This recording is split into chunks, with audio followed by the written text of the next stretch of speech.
Hi everyone, welcome back to Brookdale Farm. Today is going to be a big day of maintenance to try and get ready for harvest, which we're hoping to start in the next fortnight or a little bit sooner. Now, the first thing we've got to do this morning is to replace the bagging chute on this silo.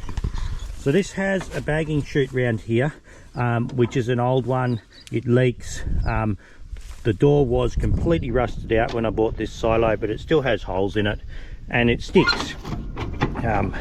Because it doesn't open straight, it doesn't actually close properly. So we've made up a new one. We've made this new one up, and I'm sorry I didn't do a video of how to make one of these, but it was a little bit awkward for me to do the video. Anyway, we're going to fit this up as the first thing we do. Now, we do have another bagging chute on the other side of this silo. This is one I fitted to it last year, but I want to put one on both sides. When you're emptying the grain, particularly oats, doesn't flow that well in the silo. So when the level of the oats on this side comes down to below the bagging chute, you've still got about a third of the silo full, because it sits up at an angle like that, and usually I have to get in and shovel it from this side across to the bagging chute, and that takes quite a lot of time and effort. Because I sell so much of my produce in bags, I'm going to put a second bagging chute where this old one is, and that'll make it a lot quicker for me and a lot easier when I'm bagging up. The other thing we've got to do to this silo is just run around with a can of tube of Celastic. There's a few holes in the tin where the rivets have come loose. This silo's all riveted together.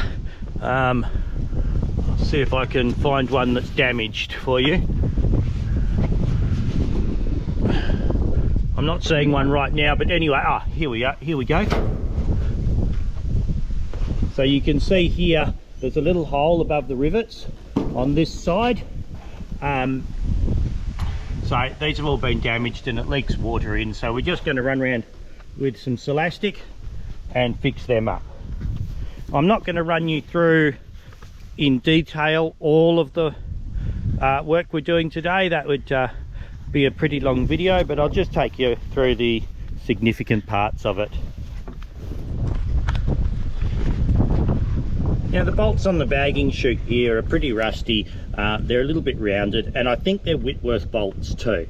I don't have any Whitworth spanners here with me. They're over at the other property. So what I do have instead are this kit here, and they're called Metrinch, and they're a rather strange shape compared to a normal spanner. You can see they've got little round bumps and stuff in there.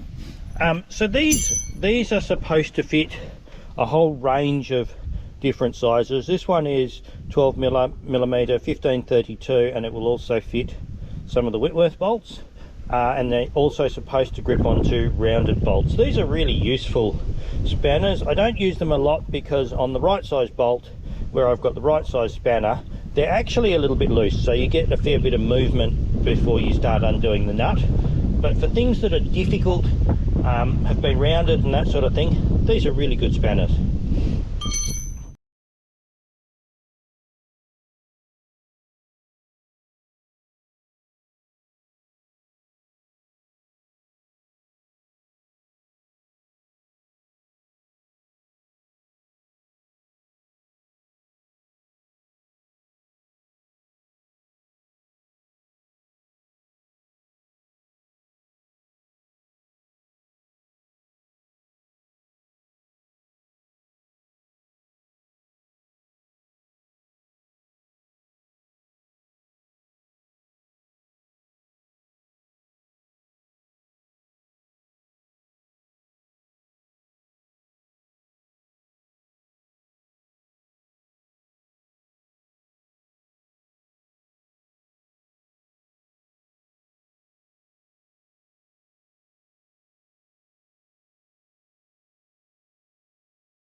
these two silos here are the ones we're going to put the wheat in.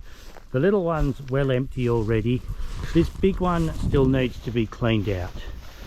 One of the great advantages with these ones is they've got a great big door that you can open to get in and out.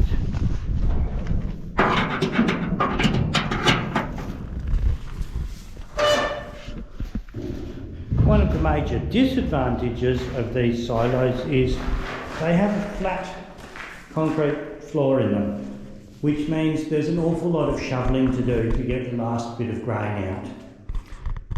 The bagging chute is at this height on this one, and usually I'm shoveling grain across from about as high as I can reach on this side to get the grain across, to run across to the bagging chute. So this one has an awful lot of disadvantages with it. We need to clean out all of this stuff that's left in here. This will be good feed for the cattle. You can't feed wheat to sheep. It gives them acidosis. The reason we need to clean it out is if we look closely on the wall here, you can see these little black dots crawling around. These are weevils. And this silo is bad for them. It always, they always find places to hide in behind these. But if we clean out all the wheat, then we get rid of most of the weevils. The other thing that really attracts weevils is slightly damp grain. So if you have any leaks, get any rain in here or bring the grain in while it's too wet, you'll get weevils in here very quickly.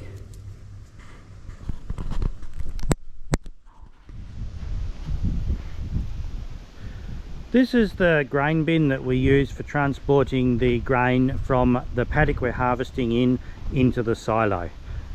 So this bin is about an 8-ton bin. It was made by Hofstadter's in Northam, and it's sitting on the back half of about a 5-ton truck chassis. This was a great upgrade to get this bin, even though it's pretty old. There were a whole bundle of companies that made incredibly similar bins to this. The reason I got this one is it actually has an auger on it to help get the last of the grain out. Before, I used to, with the old bin that was almost identical to this, I'd end up shoveling about 3 tons of grain out the door each time. But this one's got an auger on it, so that just makes life so much easier. We also built a roll tarp for this one a few years ago to help cover it up. I didn't get it quite right when I built it, so it's not quite square, and it did so it does let a bit of water in the other end. So we've got a little bit of maintenance to do to this today. We've got to change the engine oil, clean the spark plug, clean the air filter on the little engine. We're also going to move the stop switch because at the moment it's round here, and the temptation is to reach over the belt to turn it off, which is a really dumb thing to do. The other thing we need to do is make a bit of a belt tensioner arrangement to keep the belt tight. This bearing in here is getting pretty worn and noisy, so we're going to take this pulley off and change that. Now this pulley at some point has had a fair bit of grief when the previous owner has put it on a different truck and they've broken and bent the pulley. Believe it or not, it actually still works like this, even though the pulley's got a great big bend in it. But we'll see if we can get another pulley as well. There's a little rust hole in it that we're going to rivet a plate over and grease up the trailer. So that's this afternoon's project. Also, because this ends up sitting out in the weather all year, I don't have a shed to put it in. I just go around and spray a bit of this on any of the joints where they tend to rust a little bit in the bin. I really should come through and paint all of this again, but this rust converter is really good stuff. This is a tannic acid based converter, so it's a black syrupy stuff. unlike some of the other acidic ones, this one forms a coating over it, over the metal, converts it back to, over the rust, converts it back to metal, and then stops the reaction. Some of the other ones, once they've converted it back to metal, they then tend to start corroding it again. Anyway, we'll get on and do some work now.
So this is the new bearing for the auger here, and I just thought I would show you how these go on. This is a really common style of bearing on agricultural machinery. There's the bearing and then there is the locking collar. Now there is a slightly offset eccentric here on the end of the bearing, and the collar has a matching one in it. When you put the two of them together and put them on the shaft, then when we twist the bearing, the locking collar, it offsets it on the shaft, or it offsets it on the bearing and locks it onto the shaft. And then there's an Allen key here that we do up to lock it in place. So we can I'll just push this a little way on and then show you. So we lock that on, we turn it that way. We always turn them clockwise to lock them. Now this is the same direction we turn a nut or a bolt to do it up. That way we know that it is anti-clockwise when we come to take it apart. They will lock if you turn them anti-clockwise too, but it means when you come to take it apart later on, it makes it much harder to work out which way it's going. Now there's a little hole in here too, so I'm just going to get a cold chisel. When we've got this assembled, I'm going to get a cold chisel and just use that to tap it around a little bit, and that makes sure it's locked nice and firm. Just need to drift this back in down the shaft and into place.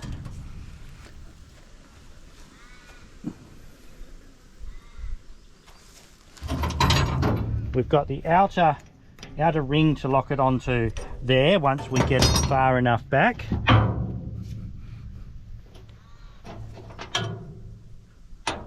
Just give it a little tap on here to help slide it back.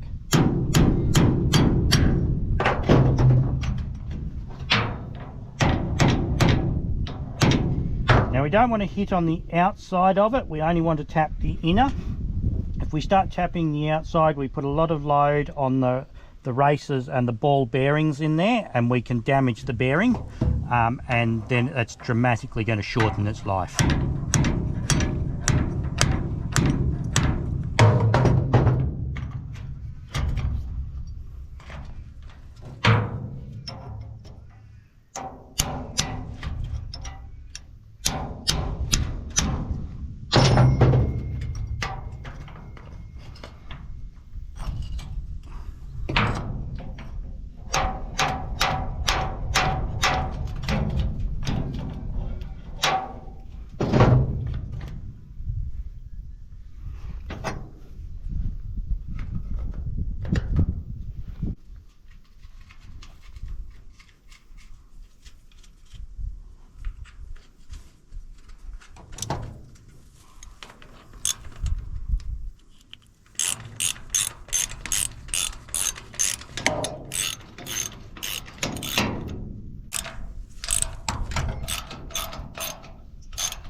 Okay, so now we put this on.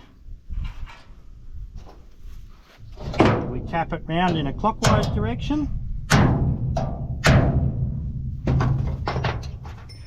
Then we do up the Allen key.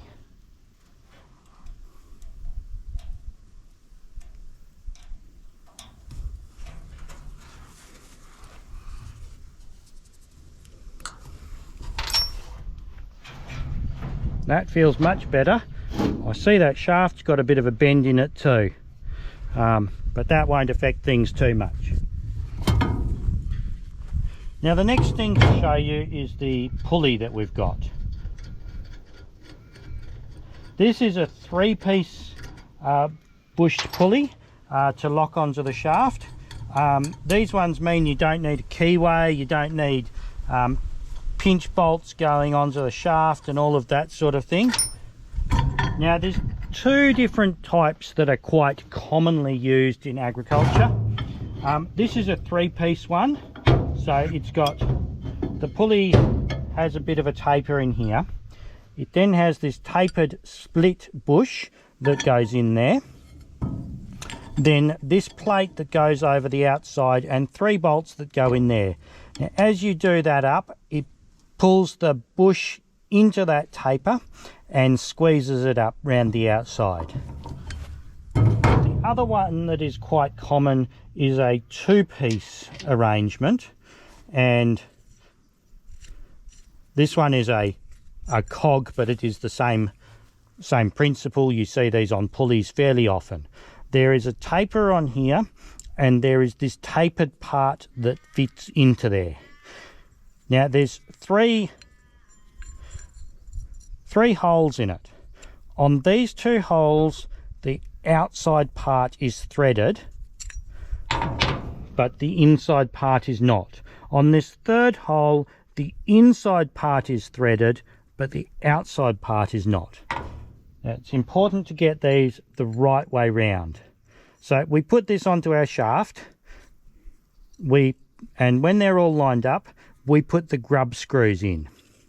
Now there's 2 grub screws, and when you screw them into the outside part, it sits down on a step and pulls the inside part down and locks it onto the shaft. To get it apart, again, we take the grub screws out and we put a grub screw in this 3rd hole. That has a jacking point on the outside and it helps to pop the taper out so that you can get them off easily. All right, we're going to put this one together now, and then this one is almost ready to go.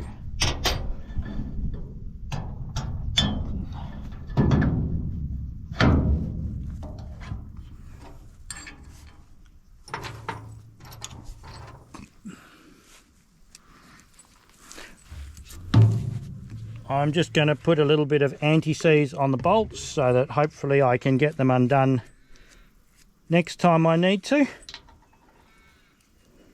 which hopefully won't be for a few years, but with these sorts of things, who knows?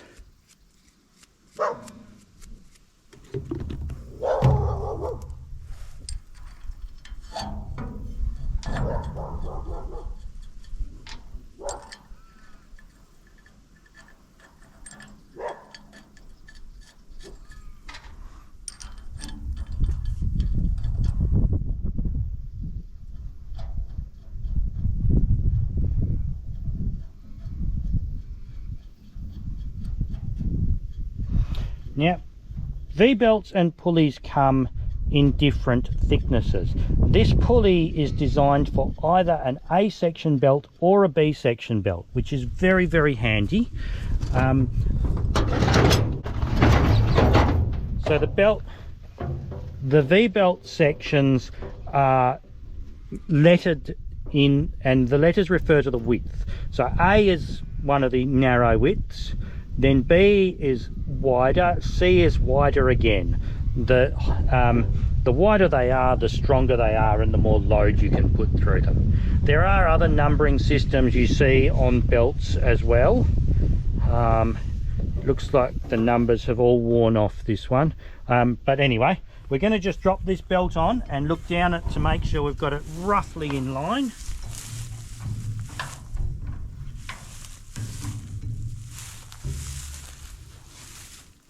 Now this pulley's a little bit smaller, so actually I may need a slightly shorter belt as well.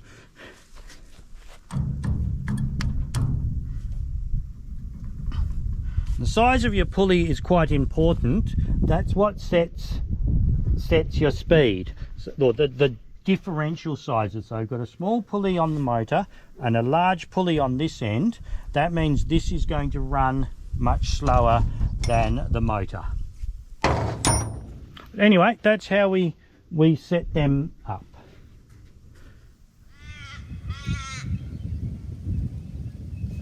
This is our grain auger that we need to do a little bit of work to today as well. So we are going to start by doing an oil change on the engine. I need to get an air cleaner for it because I know that one's worn out. We're going to do an oil change. There's a little bit of a rust hole in the flight down here somewhere that we just need to patch up underneath. And we also need to do some work to the drive right up that end. Okay, so I've lowered this end down and so this chain in here is worn right out, so we need a new chain. This tensioner here actually should be a block of wood soaked in oil, so we're going to make one of them. And this bearing in here, the housing is cracked and the bearing is worn right out. So I'm going to pull this apart and go and get the parts so that we can do all of this. Okay, so we've finally managed to get this apart. We had to end up cutting this bearing off the auger in here. It's a bit of a mess. It used to have a 3-bolt plate on it. Somebody's already modified it to a 2-bolt plate when they've welded this bit to strengthen it on. We're going to put a 2-bolt plate back on, and we're going to put it that way round and drill some new holes to support everything, and that'll work fine. We've also got a new chain for it, and we're making up a new tensioner. So we'll get going with that now.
Anyway, this was a bit of a long video today, but we had a lot to do. I hope you found this interesting, and I hope you've learned a little bit, and I hope to see you again next time. Thanks, bye.